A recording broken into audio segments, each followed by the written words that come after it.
But he started the whole process with me because when he made the team and I didn't, I wanted to prove not just to Leroy Smith, not just to myself, but to the coach who actually picked Leroy over me. I wanted to make sure you understood you made a mistake, dude.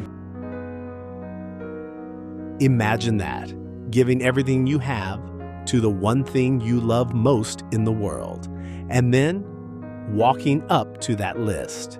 You scan the names once, twice.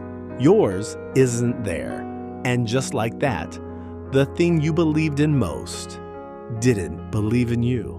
Think about what that does to a 15-year-old kid, not a player who had given up, not someone who stopped trying, someone who showed up, who worked, who wanted it more than almost anything else.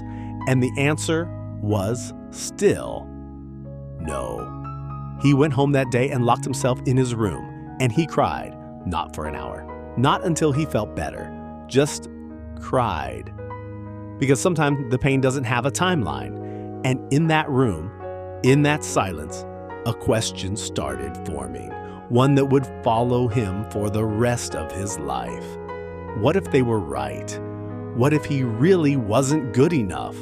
Nobody knew the answer yet. Not even him. But this isn't just a story about a kid who got cut from a team. Those stories happen every day. This one is different because the question that formed in that room didn't disappear when things got better. It stayed. It followed him through every practice, every game, every moment where he had to prove he belonged. And here's what nobody tells you about that kind of rejection. It doesn't just hurt in the moment. It becomes the voice in the back of your head that never fully goes quiet. The one that shows up right before the biggest moments of your life. What if they were right? And the question isn't whether that voice existed. It did. The real question is, what do you do with it? Do you let it stop you, or do you turn it into something else entirely? That answer changed everything. Before anyone knew his name, he was just a kid from Wilmington, North Carolina, a small coastal city, warm summers, tight community, the kind of place where everybody knows everybody, and expectations are set early. He grew up in a family that believed in two things above everything else: hard work and competition. His father built things with his hands. His mother ran the house with the kind of quiet strength that holds families together.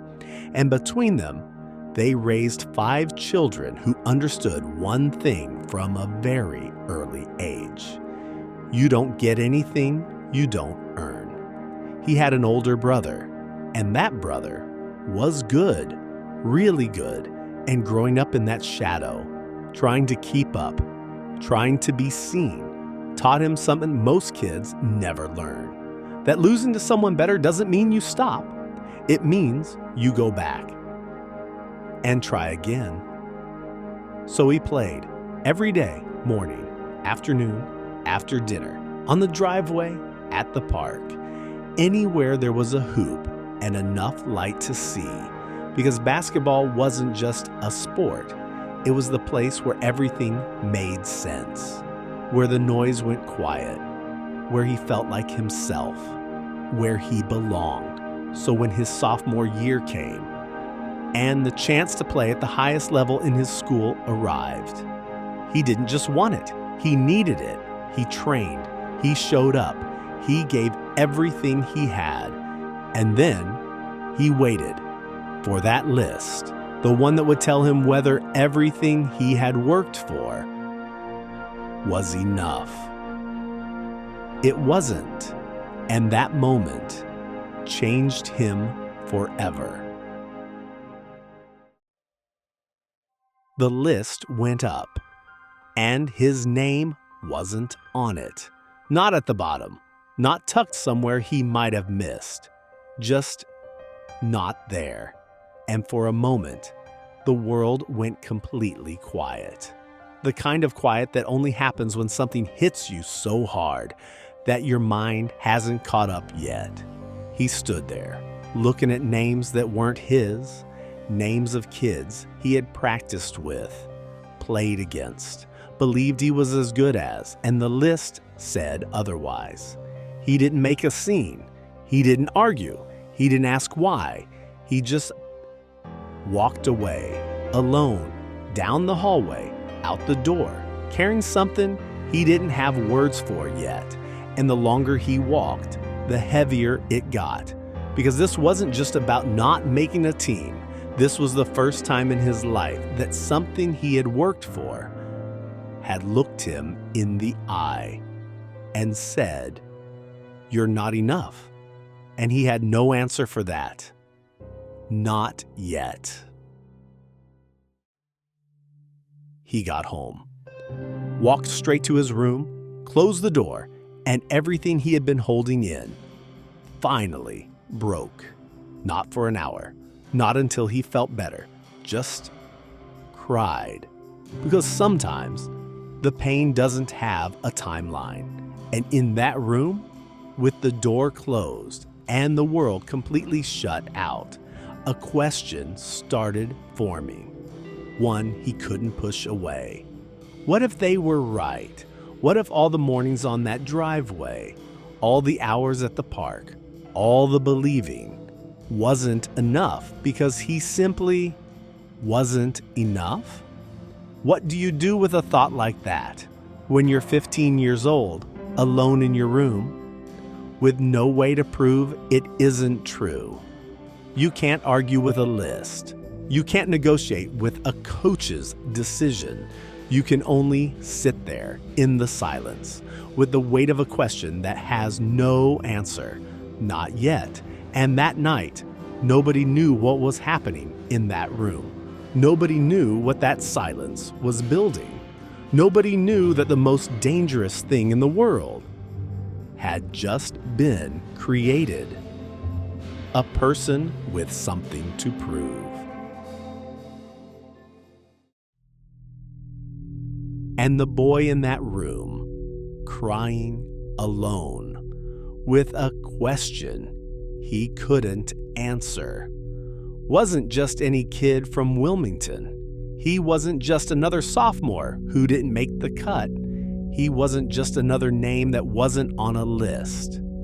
That boy was Michael Jordan. And the coach who cut him would spend the rest of his life being known for one thing, and one thing only: the man who cut Michael Jordan. But that night in the room didn't end with the tears. It ended with a decision, not spoken out loud, not written down, not shared with anyone, just a quiet, internal, irreversible shift. He was going to prove them wrong, not someday, starting tomorrow. So he went back to work earlier than before, harder than before, longer than before. He asked the janitor to let him into the gym before school started. Some mornings it was still dark outside, and he was already shooting. By his junior year, nobody was questioning whether he belonged. By his senior year, he was the best player in the state. And then came college, the draft, the league, 6 championships, 5 MVP awards, 10 scoring titles, the greatest to ever play the game. But here's what people forget when they tell that story. He never forgot that list. He never forgot that room. He never forgot that question. What if they were right? He carried it into every practice, every game, every moment where the easy choice was to stop pushing. And instead of silencing it, he fed it, used it, turned the worst day of his life into the fuel that powered the greatest career in the history of the sport.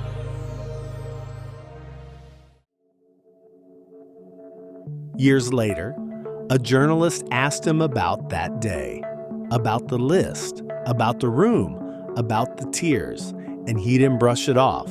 He didn't laugh it away. He didn't pretend it didn't matter. He looked straight at the camera and said exactly what happened, because he never tried to hide it, not because it made him look vulnerable, but because he understood something most people don't. That the moment you're most ashamed of is usually the moment that built you. And every player he ever competed against, every coach who ever doubted him, every room he ever walked into where people assumed he had limits, they all became part of the same list. The list he was always proving wrong. Because that's what that afternoon created. Not just a basketball player, a person who was permanently, irreversibly allergic to being told no. And the competitors who faced him at the highest level felt that every single night. They weren't just playing against Michael Jordan. They were playing against every person who ever said he wasn't enough. And those people never won. That list never came down. Not really. It stayed up in the back of his mind for his entire career. Every championship, every MVP, every moment the world stopped to watch him do something nobody had ever seen before. That list was still there, and so was the question. What if they were right? But here's what that question actually did. It never broke him. It built him, because the version of Michael Jordan that the world came to know, the one that refused to lose, the one that made grown men feel like they were playing against something beyond human, that version was born in a room in Wilmington, North Carolina, with the door closed and tears on his face, and a question with no answer. So if you're standing in front of your own list right now, if someone has told you that you're not enough, if the thing you love most has looked at you and said no, remember this: the most dangerous person in any room is the one who was told they didn't belong there. Sometimes the place that says no to you today carries your name forever.